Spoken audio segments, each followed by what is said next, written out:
요한복음 7장 37절부터 39절 제가 봉독하겠습니다. 명절 끝날 곧 큰 날에 예수께서 서서 외쳐 이르시되 누구든지 목마르거든 내게로 와서 마시라. 나를 믿는 자는 성경의 이름과 같이 그 배에서 생수의 강이 흘러 나오리라 하시니 이는 그를 믿는 자들이 받을 성령을 가리켜 말씀하신 것이라. 예수께서 아직 영광을 받지 않으셨으므로 성령이 아직 그들에게 계시지 아니하시더라. 아멘.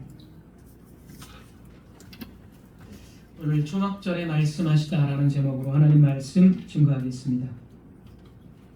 오늘 본문에 예수님께서는 명절 끝날에 말씀을 하셨는데 7장 2절에 의하면 7장 2절 유대인의 명절인 초막절이 가까운지라. 이 명절은 초막절입니다. 그래서 예수님께서는 초막절을 배경으로 오늘 말씀을 하신 것입니다. 초막절은 어떤 절기입니까? 초막절은 이스라엘 백성들이 출애굽 당시에 광야에서 초막을 지어 생활했던 것을 기억하고 일주일 동안 이 집에서 나와서 초막을 이렇게 지어서 초막에서 생활을 하는 그런 절기입니다. 초막은 나뭇가지나 이런 풀 이런 것으로 만든 그런 오두막, 쉽게 생각하면 오두막 같은 건데, 초막은 광야에서 지냈을 때의 궁핍함이나 비참함을 떠올리게 하는 이미지가 아니라 광야에서의 그 낮의 더위, 그리고 밤의 추위, 그리고 광야에서 있는 어떤 짐승들, 이런 것들로부터 여러 위험으로부터 피할 수 있는 피난처를 의미합니다. 피난처, 그리고 하나님의 보호하심을 의미하는 것입니다. 그 모습은 나무나 풀이기 때문에 초라해 보이지만 이 의미는 오히려 하나님의 보호하심과 피난처를 의미한다는 것입니다. 그래서 초막절 기간 동안 이스라엘은 자신의 자녀들에게 출애굽과 하나님의 보호하심에 대해서 이야기를 해주었고, 축제의 성격으로 감사와 기쁨으로 온 가족이 초막절을 지켰습니다. 레위기 23장 40절에서 43절에 초막절에 대한 규례가 나옵니다. 레위기 23장 40절에서 43절, 40절 먼저 읽으면 첫날에는 너희가 아름다운 나무 실과와 종려나무 가지와 무성한 나무 가지와 신의 버들을 취하여 너희의 하나님 여호와 앞에서 이레 동안 즐거워할 것이라. 이레는 일주일입니다. 이레 동안 즐거워할 것이라. 42절 봅니다. 너희는 이레 동안 초막에 거주하되 이스라엘에서 난 자는 다 초막에 거주할지니. 43절 이는 내가 이스라엘 자손을 애굽 땅에서 인도하여 내던 때에, 애굽에서 인도한 것, 출애굽과 연관이 있고, 인도하여 내던 때에 초막에 거주하게 한 줄을 너희 대대로 알게 함이니라. 초막절 규례인데 여기서 조금 이상한 점이 있습니다. 이스라엘 백성들이 출애굽을 했을 때에 정말 나뭇가지, 이런 나뭇가지로 만든 이 초막에 정말로 거했습니까? 레위기에 있는 이 구절을 제외하고는 성경에서 이스라엘 백성들이 초막에 머물렀다라고 주장한 구절들이 없습니다. 광야에 있던 이스라엘 백성들의 진영에 대한 모습은 텐트, 장막, 가죽이라든지 이런 걸로 만든, 천으로 만든 이런 장막에 머무는 모습들입니다. 40년의 광야 생활에서 그들이 초막에 머물렀다고 지시한 구절은 없다는 것입니다. 그리고 그 황량한 광야에서 200만 명이 넘는 사람들이 거할 수 있는 나뭇가지를 어디서 구할 수 있을까요? 불가능한 일이 아닐까, 우리는 이렇게 생각해 볼 수가 있습니다. 레위기 23장 43절을 다시 한번 보면 이는 내가 이스라엘 자손을 애굽 땅에서 인도하여 내던 때에 초막에 거주하게 한 줄을 너희 대대로 알게 함이니라. 애굽에서 탈출할 때 분명히 초막에 거주했다, 이렇게 레위기 23장 43절이 이야기를 하고 있지만 다른 성경, 모세가 저작한 출애굽기나 민수기, 신명기 이런 부분에 대해, 이런 성경에서는 그것에 대해서 전혀 언급을 하고 있지 않습니다. 따라서 우리는 조금 이것이 이상한 점이고, 이스라엘 백성들이 초막에 진짜 나뭇가지로 지붕을 만들어서 일주일 정도를 살았다라는 이러한 것이 정말로 문자적인 그 초막을 의미하는가, 아니면 다른 무언가를 의미하는가를 우리는 좀 생각을 해봐야 됩니다. 물론 느헤미야 같은 경우는 새언약 시대에 느헤미야 같은 경우는 진짜로 나뭇가지 이제 이스라엘 백성들이 정착했기 때문에 다시 예루살렘 주변 이런 가나안 땅에 정착했기 때문에 광야와는 좀 다릅니다. 느헤미야 시대는. 그래서 이스라엘 백성들이 예루살렘으로 돌아왔을 때는 주변에 가서 이렇게 나뭇가지를 가지고 초막을 만든 모습이 분명히 있습니다. 하지만 이 출애굽 당시에 초막에 거했다라고 하는 구절들이 레위기를 제외하고는 없다는 것입니다. 그래서 이것이 과연 문자적인 초막을 의미하는지 아니면 다른 무언가를 지시하는지 우리가 오늘 좀 살펴봐야 합니다. 초막절은 히브리어로 숫꽃이라고 합니다. 숫꽃, 동사 그리고 수카에서 유래했는데 이 뜻은 덮는다라는 뜻입니다. 그래서 초막절에 나뭇가지들을 꺾어다가 지붕, 덮개를 만들어서 그 초막에서 일주일 동안 지내는 것입니다. 초막의 뜻이 덮개 이런 것이기 때문에 이렇게 나뭇가지 덮개를 만들면 광야에서 이 그늘이 뜨거운 광야의 태양으로부터 그늘을 만들기 때문에 보호를 받을 수 있게 됩니다. 초막이. 그래서 이런 나뭇가지로 만든 그늘을 들이우는 이 초막, 이것이 무엇을 지시하는지 우리가 좀 살펴보는데, 먼저 나무에 관해서 우리가 살펴볼 때 가장 먼저 에덴에서의 나무를 생각해 볼 수 있습니다. 에덴에서는 각종 나무들이 있었고 에덴의 나무들은 맛있는 열매들을 제공했습니다. 또 에덴의 나무들은 먹기에 좋을 뿐만 아니라 보기에도 아름다웠다라고 기록을 합니다. 죄를 범하기 이전 에덴 동산의 나무들, 창세기 2장 9절입니다. 창세기 2장 9절, 여호와 하나님이 그 땅에서 보기에 아름답고 먹기에 좋은 나무가 나게 하시니. 아름답고 먹기에 좋은 나무. 그래서 에덴의 나무들은 아담과 하와에게 먹을 것과 아름다움을 제공했습니다. 타락 후에도 이런 나무의 어떤 상징성, 아름다움과 먹을 것을 제공하는 이런 상징성은 타락 후에도 이어져 가는데요. 나무는 그늘을 들이우기 때문에 사람들에게 이 나무 그늘은 긍정적으로 쉼과 보호 그리고 안식처를 상징했습니다. 물론 이런 상징만 있는 것은 아니지만 오늘 본문과 관련된 것만 말씀드리면 나무 그늘은 안식처와 쉼과 보호를 상징했다는 것입니다. 많은 구절들이 있지만 열왕기상 4장 25절이 가장 잘 나타내는 것 같은데요.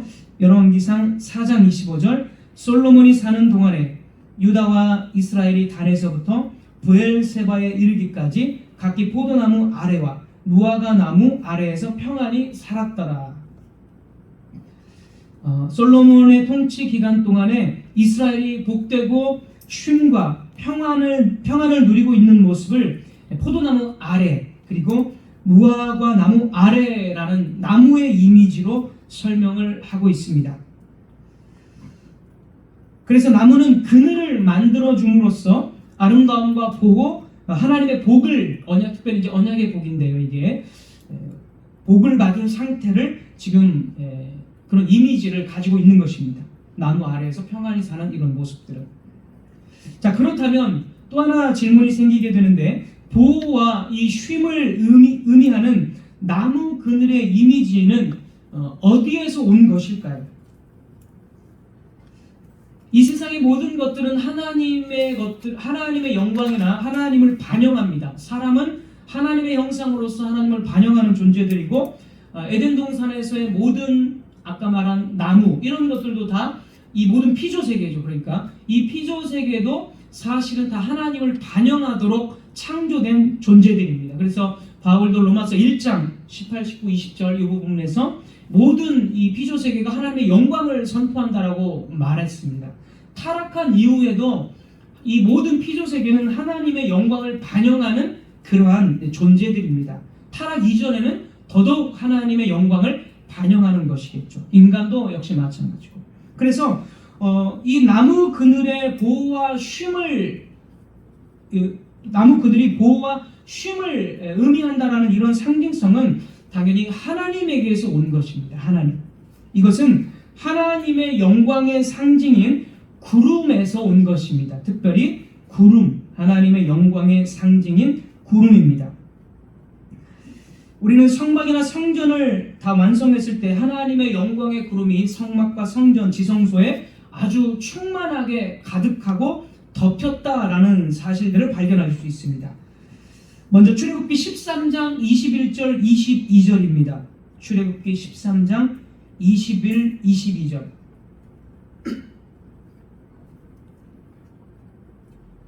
여호와께서 그들 앞에서 가시며 낮에는 구름 기둥으로 그들의 길을 인도하시고 밤에는 불 기둥을 그들에게 비추사 낮이나 밤이나 진행하게 하시니 낮에는 구름 기둥 밤에는 불 기둥이 백성 앞에서 떠나지 아니하니라.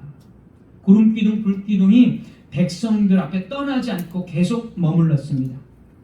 그래서 하나님의 영광을 나타내는 이 구름은 뜨거운 광야의 행진에서 구름 덮개죠. 하늘을 이렇게 태양을 막아서 구름 덮개를 만들어 주는 것이고, 그래서 그 안에서 이스라엘 백성들이 행진할 때 전혀 지치지 않고 그 뜨거운 태양을 피할 수 있는 보호와 안식처를 하나님께서 제공해 주신 것입니다.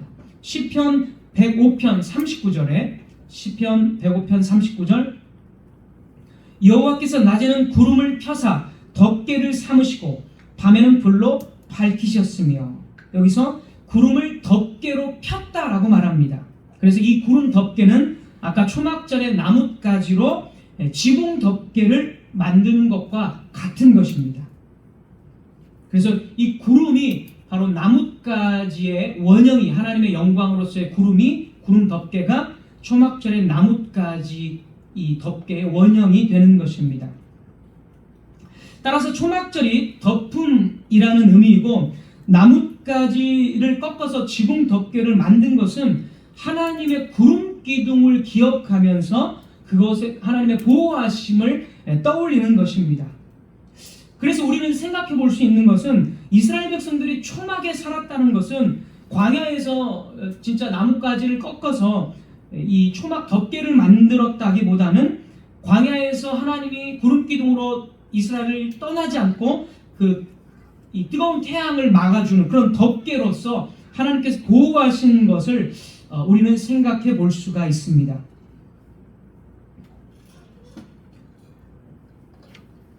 그리고 이제 한 가지 또 중요한 것이 있는데, 그러면 이제 구름이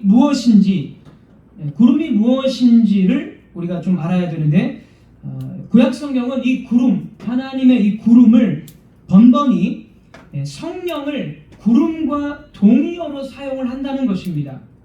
그래서 성령과 구름을 이 동의적인 표현으로 사용을 합니다.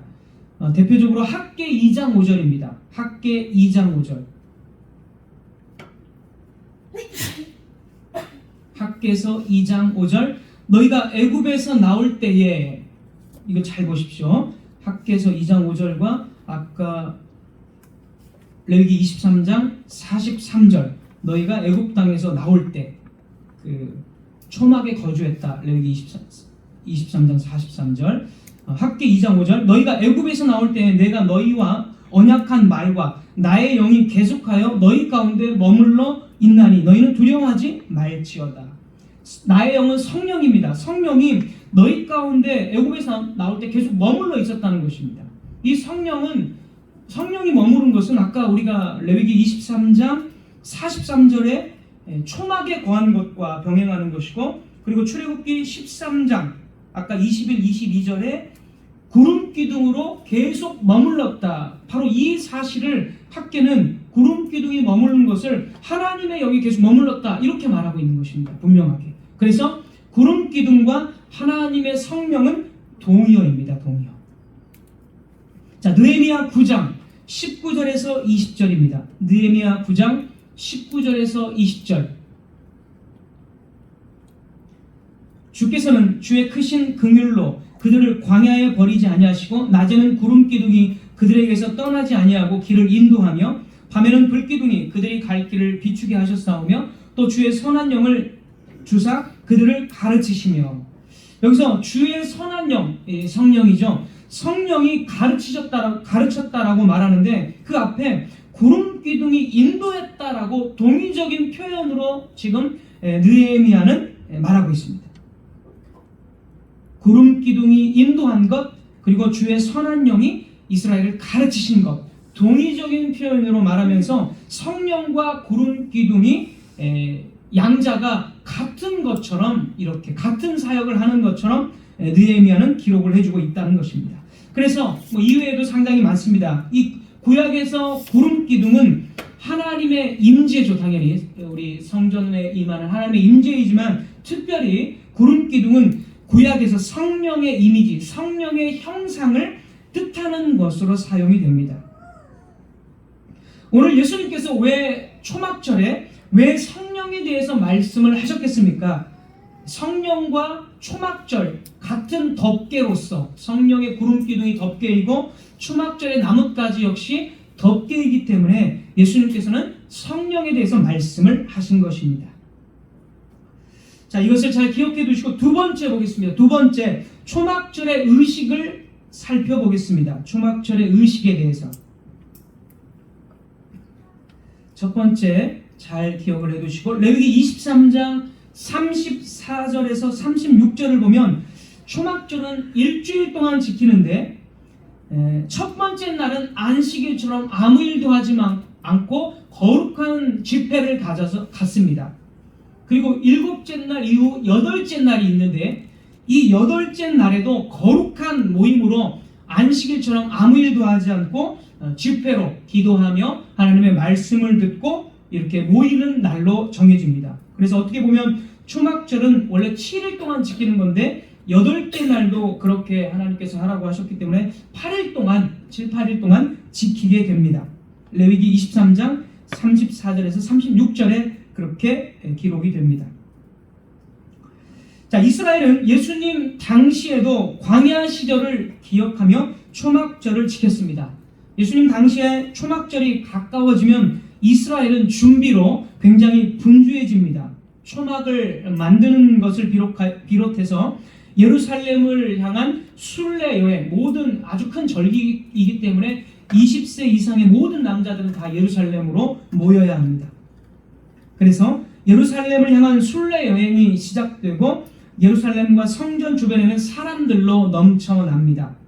이 절기는 특별히 가을 추수와 맞물리는 시기이기 때문에 올리브나 포도 등의 수확으로 풍성한 축제와 같은 즐거움이 있습니다. 그래서 오늘날로 따지면 복음주의 교회에서 지키는 추수감사절, 많은 곡식들을 저장해서 풍족하게 즐기고 먹는 추수감사절 정도로 생각해 보면 되겠습니다. 그렇다고 초막절이 추수감사절로 성취되는 것은 전혀 아닙니다.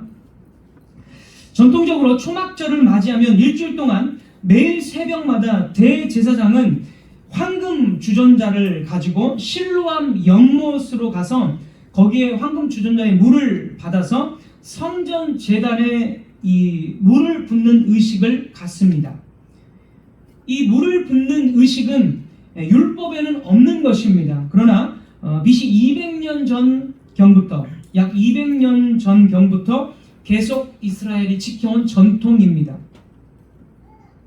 이때에 물을 붓는 의식은 두 가지를 의미를 합니다. 두 가지. 물을 붓는 의식은 두 가지를 의미하는데, 첫째는 이스라엘이 광야 생활을 할 때 마실 물이 없게 되자 반석이 터져서 생수가 공급됩니다. 바로 하나님께서 이스라엘 백성들에게 마실 물을 공급한 그 사건을 기억하는 의식이 바로 물을 붓는 의식입니다. 두 번째는 초막절은 우리의 달력으로 10월경입니다. 10월경. 이스라엘은 여름 동안에는 비가 내리지 않는 건기입니다. 건기, 비가 내리지 않는. 그래서 이 건기 시기에는 샘들이 바닥을 보이고 땅은 아주 쩍쩍 말라가는 그런 시기입니다. 그런데 초막절이 지나면 보통 이제 이스라엘의 비가 내리는 우기가 시작됩니다. 이스라엘은 우기가 두 번 있습니다. 10월, 11월경에 내리는 이때 내리는 비, 이때를 이제 이른비라고 합니다. 이른비, 성경에서 말하는 이른비. 그리고 봄에 이제 3, 4월경에 내리는 늦은 비, 이때가 우기, 두 번의 우기가 있습니다. 그래서 이때 봄에 내리는 거는 늦은 비라고 하는 거고. 그래서 이 초막절을 즈음해서 비가 내리는 우기가 시작이 이제 되는 것입니다. 가을 거지가 끝나고 이 봄 농사를 위해서 파종을 하려면 가을에 내리는 이 이른 비는 딱딱한 이 땅을 촉촉하게 적시기 때문에 매우 중요한 것입니다. 초막절 기간 동안에 대제사장이 물을 떠서 제단에 붓는 의식은 이러한 이스라엘의 염원을 잘 담고 있습니다. 이제 곧 시작될 우기에 적당한 비가 내려서 메마른 땅을 적시어 농사를 잘 지을 수 있게 해달라는 염원을 가지고 제단에 물을 붓는 것입니다. 신명기 11장 14절은 이렇게 말합니다. 신명기 11장 14절 여호와께서 너희의 땅에 이른 비, 늦은 비를 적당한 때에 내리시리니 너희가 곡식과 포도주와 기름을 얻을 것이요. 그래서 이스라엘 백성들은 대제사장이 물을 붓는 의식 가운데 대제사장도 물론 기도하겠지만 이스라엘은 그런 것들을 보면서 이번 우기 때에 적정한 비, 그 비를 하나님께서 내려주시기를 간구하는 것입니다. 그래서 이스라엘이 이 초막절 때 원하는 것은 바로 물, 비입니다. 예수님께서는 이스라엘이 무엇을 기대하시는지 너무나도 잘 아십니다. 그러나 예수님은 구약의 모형적인 물이 아니라 실체로서의 물, 바로 생수에 대해서 말씀을 하십니다. 이제 우리 본문 37절 보겠습니다. 37절 예수께서 서서 외쳐 이르시되 누구든지 목마르거든 내게로 와서 마시라. 38절 나를 믿는 자는 성경의 이름과 같이 그 배에서 생수의 강이 흘러나오리라 하시니. 40절 보겠습니다. 이는 그를 믿는 자들이 받을 성령을 가리켜 말씀하신 것이라. 예수님은 초막절에 자신이 생수를 준다라고 말씀하셨습니다. 그리고 요한은 예수님이 주시는 이 물이 성령이라고 해설을 달아줍니다. 이스라엘 백성들은 초막절에 물을 붓는 의식을 통해서 조상들이 광야에서 마셨던 반석의 물을 기억하고 기념합니다. 또한 하늘에서 내리는 비를, 이른 비를 기대하면서 하나님의 축복을 바라고 있습니다. 그러나 예수님께서는 이제 옛 언약에서처럼 반석에서의 물이 아니라 내가 주는 생수를 마셔야 한다라고 말씀하십니다. 또 옛 언약하에서 축복의 상징이었던 이른 비가 아니라 생수의 강이 내가 주는 성령으로 인해서 성취된다라고 말씀을 하신 것입니다. 예수님께서는 초막절의 나뭇가지 그리고 초막절에 물을 성취하신 새로운 시대, 새 언약의 시대가 이 시작되었음을 서서 크게 외치신 것입니다. 옛 언약 하에서의 초막절은 이제 끝나고 예수님과 성령으로 인해서 새로운 초막절의 축제가 이제 시작된다는 것입니다. 그리고 이것은 이미 선지자들이 메시아를 통해서 메시아가 이룰 초막절에 대해서 예언한 내용입니다. 두 개를 살펴보면 이사야 4장 4절에서 6절입니다. 이사야 4장 4절에서 6절 이는 주께서 심판하는 영과 소멸하는 영으로 시온의 딸들의 더러움을 씻기시며 예루살렘의 피를 그 중에서 정결하게 하실 때가 됨이라. 여호와께서 거하시는 온 시온산과 모든 지폐 위에 낮이면 구름과 연기 성령의 형상으로서의 구름입니다. 여기서 밤이면 화염의 빛을 만드시고 그 모든 영광 위에 덮개를 두시며 구름이 덮개인 것처럼 그 모든 영광 위에 덮개를 두시며 또 초막이 있어서 낮에는 더위를 피하는 그늘을 지으며 또 풍우를 피하는 숨는 곳이 되리라. 이사야가 말하는 것은 역시 초막절을 지금 배경으로 해서 새로운 초막절에 하나님께서 구름 기둥을 다시 한번 펼쳐서 너희들을 더위를 피하는 그늘과 그 다음에 폭풍우를 피하는 안식처를 만드실 것이다 라고 이사야가 예언을 하고 있습니다. 또 스가랴 2장 16절부터입니다. 스가랴서 2장 16절부터 보면 스가랴는 새로운 초막절에 대해서 역시 예언을 하고 있는데 16절을 먼저 보시면 16절 예루살렘을 치러 왔던 이방 나라들 중에 남은 자가 해마다 올라와서 그 왕 만군의 여호와께 경배하며 초막절을 지킬 것이다. 여기서는 이방 나라 사람들까지도 초막절을 지킨다는 것입니다. 새로운 초막절이죠. 원래 이스라엘 민족만 초막절을 지키기 때문에. 그리고 20절입니다. 20절. 그날에는 말 방울에까지 여호와께 성결이라 기록될 것이다. 여호와의 전에 있는 모든 소치 제단 앞 주발과 다름이 없을 것이니. 21절. 예루살렘과 유다의 모든 솥이 만군의 여호와의 성물이 될 것인즉. 말 방울은 이제 전쟁할 때 쓰는 이 말 방울입니다. 그러니까 이 초막절에는 더 이상 전쟁이 없어지고 다 거룩해진다는 것이고, 이방인들까지 거룩해지고 예루살렘과 유다의 모든 솥이 만군의 여호와의 성물, 거룩한 하나님의 백성들이 된다는 것입니다. 하나님의 백성들이 이방인들을 포함해서 성전의 기구와 같이 이 새로운 초막절에 거룩하게 된다는 것입니다. 어떻게 이런 새로운 초막절을 예수님께서 성취하셨습니까? 왜 예수님께서 성령에 대해서 이 초막절에 말씀하셨습니까? 구약에 있는 모든 이러한 선지자들의 예언과 그리고 구약의 구름 기둥이 성령의 형상이기 때문에 예수님께서는 초막절에 내가 주는 물은 곧 성령이다. 그리고 이 성령으로 우리가 또 모든 이방인들까지도 거룩한 기름 부음을 받은 하나님의 백성이 된다는 것을 예수님께서는 말씀을 하신 것입니다. 요한은 37절에 명절 끝날, 곧 큰 날이라고 말합니다.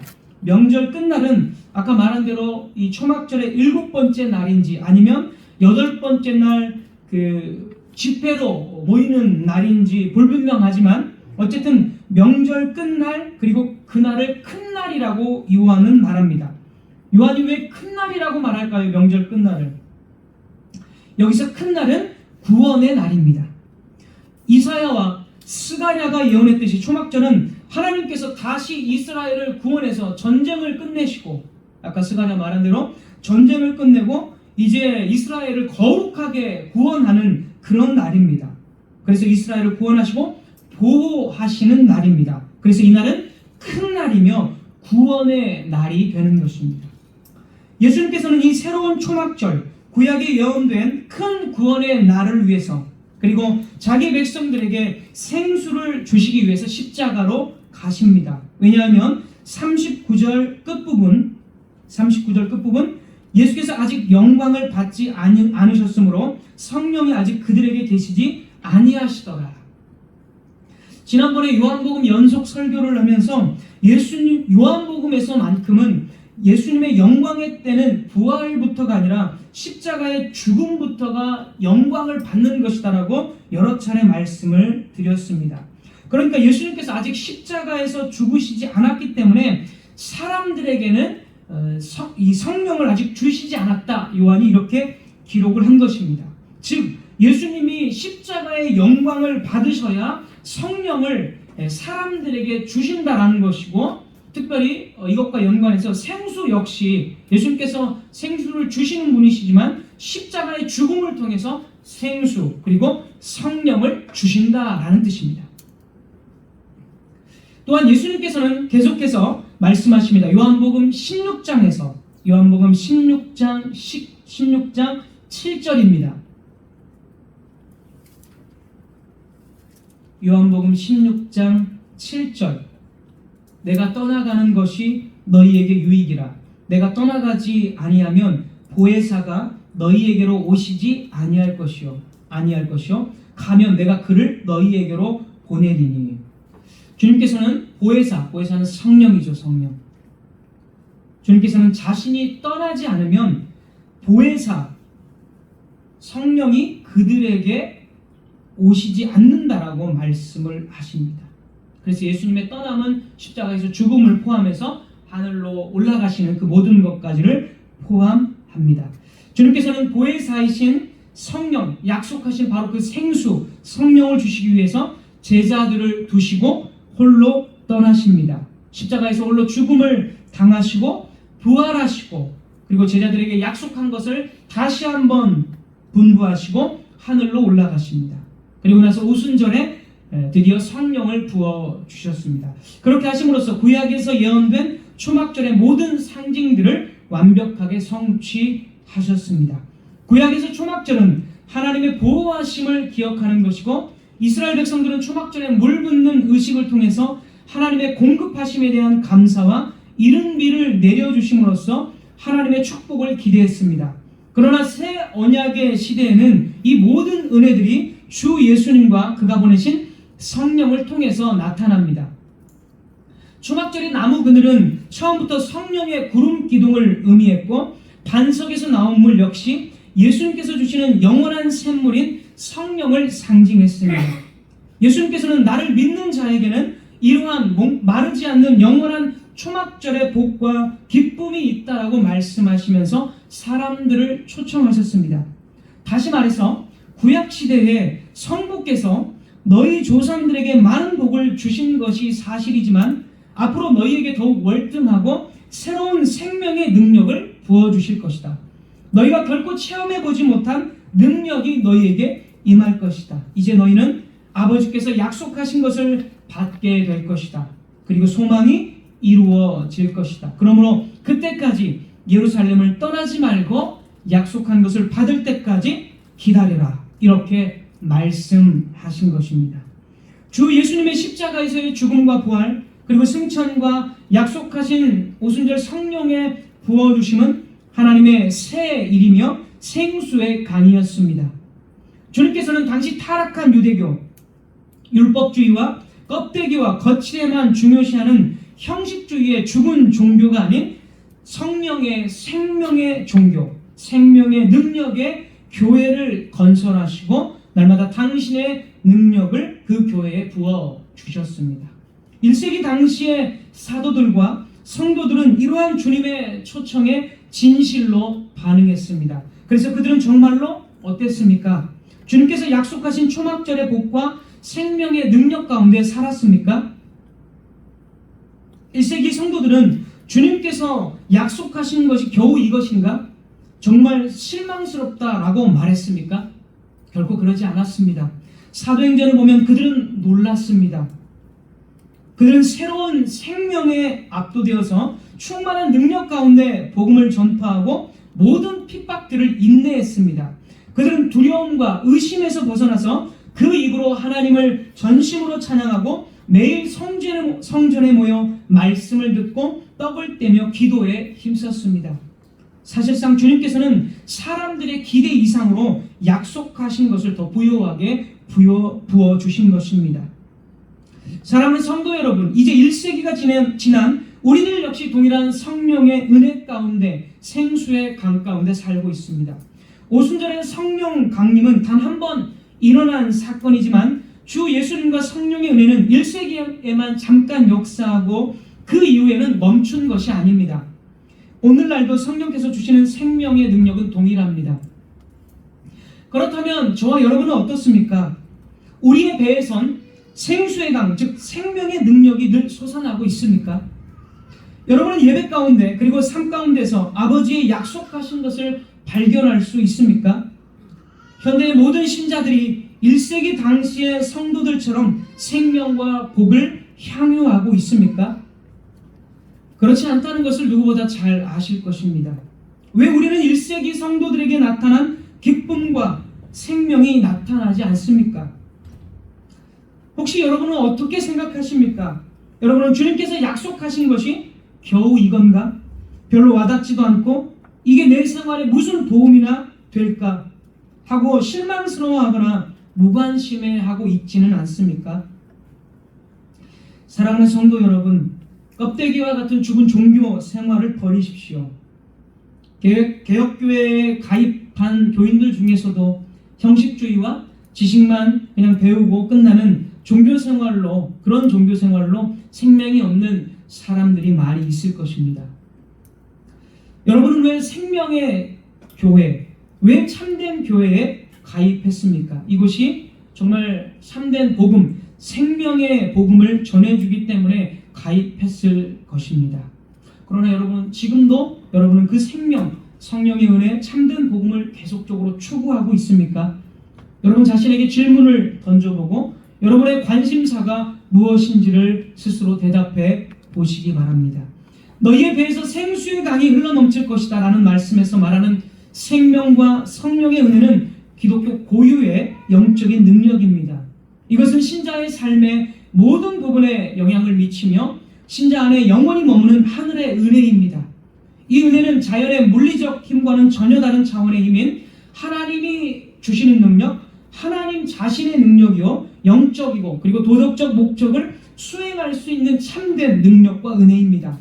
이것은 전에는 본질상 악했던 인간들을 하나님의 참된 형상으로 변화시킬 수 있는 은혜입니다. 이 생수의 강, 하나님의 은혜와 생명을 저와 여러분은 발견하고 있습니까? 죽은 종교 생활에서 벗어나 성령께서 부여하시는 새 생명의 충만한 삶을 여러분은 소망하고 있습니까? 왜 우리는 이 생명과 동떨어진 삶을 살고 있음에도 가만히 있는 것입니까? 이 생명이 우리의 삶에 미치지 못한다는 사실에 왜 우리는 탄식하지 않는 것입니까? 여러분이 여전히 세상에 취하고 자신의 욕망에 취하고 기타 다른 것에 취해 있다면 결코 주 예수님께서 약속하신 것을 발견하지 못하고 누리지도 못할 것입니다. 지금 여러분에게 가장 시급히 요구되는 것은 더 많은 지식을 쌓는 것이 아닙니다. 기도의 시간을 정하고 생명의 능력 가운데 살기를 날마다 성령님께 간구하십시오. 종교 생활이 아닌 부활의 능력, 성령님의 새롭게 하시는 능력 안에서 살게 해달라고 기도하십시오. 진실로 믿고 변화되어 악을 버리고 의로 돌아오십시오. 그러면 언제나 그랬듯이 우리 주님께서는 약속한 것 이상을 여러분에게 부어주실 것입니다. 말씀을 맺겠습니다. 이 시대야말로 역사상 그 어느 때보다 더 큰 영적 능력이 요구됩니다. 우리의 예배와 생활이 생명에 충만한 삶이 아니고서는 결코 사람들에게 기독교를 설명해 줄 수 없을 것입니다. 위로부터의 능력이 임하지 않고서는 우리의 문제가 결코 해결될 수 없을 것입니다. 생명의 능력이 없는 기독교는 멍하고 실제하지 않는 죽은 종교일 뿐입니다. 사탄은 죽은 종교를 건드리지 않습니다. 그냥 죽게 내버려 두면 알아서 멸망길로 가기 때문에 죽은 생명이 없는 교회는 건드리지 않습니다. 사탄이 우리를 압박하고 우리를 계속해서 유혹하고 우리를 계속 어그러진 길로 인도한다라는 어떤 그런 게 있다면 우리가 살아있다는, 우리가 정말 참된 교회에 가입해서 정말 참된 복음으로 살아있는 생명의 은혜, 그 은혜 가운데 살고자 하는 의지가 있기 때문인 것입니다. 그러므로 우리는 그리스도의 구속의 사역에서 나오는 충만한 생명을 날마다 붙잡아야 합니다. 주님께서는 하나님 우편에서 우리를 위해서 넘치도록 공급하십니다. 다시 말해서 믿는 자에게는 그분 안에 부족함이 없다는 뜻입니다. 우리는 그리스도 안에서 넘치는 새로운 초막절의 축제 가운데 살아가야 합니다. 그분을 더욱 의지하십시오. 그리스도의 구속의 사역이 가지고 온 새로운 초막절의 생명을 마음껏 누리시기 바랍니다. 기도하겠습니다. 하나님 감사합니다. 구약의 모든 초막절의